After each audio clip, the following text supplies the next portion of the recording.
Yuki Tsunoda is fighting for his Formula One career, make no mistake about it. When Red Bull Racing announced that Yuki would be promoted from their junior team to the senior seat alongside Max Verstappen, it felt like a long-overdue reward. A product of the Honda pipeline, a raw but talented driver with a firebrand personality and gutsy racecraft, Yuki had finally made it. But today, the buzz around his promotion has turned to static. And now, there's a much louder conversation swirling in the paddock. Is Yuki Tsunoda really Red Bull material, or is the team already looking elsewhere? Because while Red Bull plays PR with phrases like, "We'll support Yuki through the season," their recent track record tells a different story. The second seat at Red Bull Racing has become one of the most unforgiving roles in motorsport, second only to being Max Verstappen's teammate. And for Yuki, time might be running out faster than a DRS train on the Monza Straight. Let's get straight into it. At the Spanish Grand Prix, Tsunoda qualified last, not because of a blown engine, not because of rain, not because of a red flag. He was simply the slowest driver on pure pace. That's brutal. And while Max Verstappen still managed to score points with a 10-second penalty, and Lance Stroll didn't even start the race, Yuki couldn't capitalize on any of it. There was no sugarcoating it. It was a disaster. But if you zoom out, this isn't just a one-off. It's part of a pattern, a disturbing one. Since stepping into the RB21, Tsunoda has not found any consistency. And if Red Bull has learned anything over the last 4 years, it's that their second seat seems cursed for anyone who isn't Verstappen. Just look at the casualties. Pierre Gasly, Alex Albon, Sergio Perez, all strong drivers who, at different times, looked completely lost inside that second Red Bull.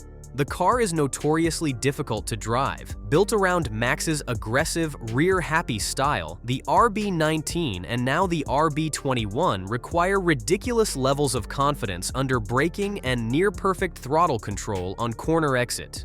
That works for Verstappen, who grew up wrestling karts like a savage. But for most drivers, it's a handful. And when confidence drops, performance drops even harder.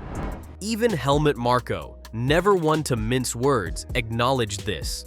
After Tsunoda's poor showing in Spain, Marko admitted that last place has to be questioned and reminded the media that Yuki crashed his car in Imola, limiting his access to Red Bull's latest spec upgrades. That matters, but it's not enough of an excuse. Red Bull needs 2 cars at the front, not just one. Constructors' championships aren't won with solo efforts, no matter how dominant Max is. Even he's human. He can have an off day, he can get tangled in a start, he can suffer a slow pit stop or a DNF. And when that happens, the team needs the other car to deliver. Because if it doesn't, Red Bull risks becoming what they swore they'd never be, a one-man team in a 2-car championship. That's where Isack Hadjar comes in. Let's talk about this kid. French-Algerian, fast, composed, fierce when it counts, and right now, he's putting together the kind of form that makes Helmut Marko's phone buzz at 3 a.m. In just 2 race weekends, Hadjar has scored more points than both Red Bull Racing drivers combined. Yes, combined. In a Racing Bulls car, at the time of this recording, Hadjar has 21 points. Tsunoda has 10. That stat alone should worry Yuki, because Red Bull doesn't do sentimentality, they do results, and Hadjar is getting results. Let's go deeper.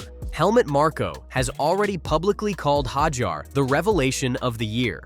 That's not a throwaway comment. That's the kind of phrase Red Bull uses right before they make a move. The same kind of praise they gave Verstappen before he was promoted mid-season. The same kind of buzz that surrounded Albon until he wasn't delivering. The same pedestal that Checo stood on, until his performances started to wobble.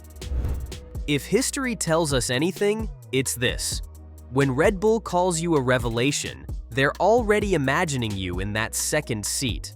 So if Yuki's not safe, what can he do? Well, according to Verstappen, it's about confidence. Max defended his teammate in a post-race interview, saying, "Yuki's not a pancake." Strange metaphor, but you get the idea. Max argued that Yuki had beaten Lawson before, and that the car itself may be a bigger issue than people realize. But even Max couldn't resist a jab when asked what Hadjar would need if he were promoted. 10 psychiatrists, he said. That's how tough the mental game is inside Red Bull. Let's pause here. This isn't just a story about Tsunoda or Hadjar. This is about the second Red Bull seat, the most brutal audition in modern motorsport. Perez is still technically holding that seat, but with every dip in performance, every race where he fails to make Q3, the pressure intensifies. And Red Bull has shown they won't hesitate to replace you mid-season if the numbers don't add up. We've seen it happen before. We could see it again. Let's not forget Carlos Sainz. He's on the market, a proven podium threat, quick, calculated, consistent, the kind of guy who could instantly stabilize the second seat. Red Bull had a shot at him, and they let it go. Why? Because Sainz is too good. And Red Bull, despite all their PR lines, doesn't want someone who will challenge Max. They want someone who will support Max. A wingman, not a rival. Even Sainz hinted at this, saying, "Anyone in the paddock knows why I'm not at Red Bull." That tells you everything. Which brings us back to Yuki. If Red Bull wants a driver who supports Max, plays team politics well, and doesn't rock the boat, Tsunoda could still be that guy, if he can step up. But time is running out. Red Bull has options. Lawson is waiting, Hadjar is rising, and Perez, despite everything, might still be the safest bet if Yuki continues to struggle. Outside of Red Bull, the market isn't looking great for Tsunoda. Aston Martin is a maybe, but even with Honda's partnership kicking in by 2026, the team is reportedly eyeing more experienced hands. Guys like Valtteri Bottas or even Checo Perez? Cadillac? Unlikely. The American outfit is said to be focusing on young drivers with US marketing potential, names like Mick Schumacher or Zhou Guanyu. For their second seat, they reportedly want a seasoned veteran to guide their F1 debut. So where does that leave Yuki? Floating, adrift, with only a few more races to prove he belongs. If you're Tsunoda, every qualifying lap now matters. Every start, every strategy call, because Hadjar is coming. And he's not just knocking on the door, he's banging it down with both fists.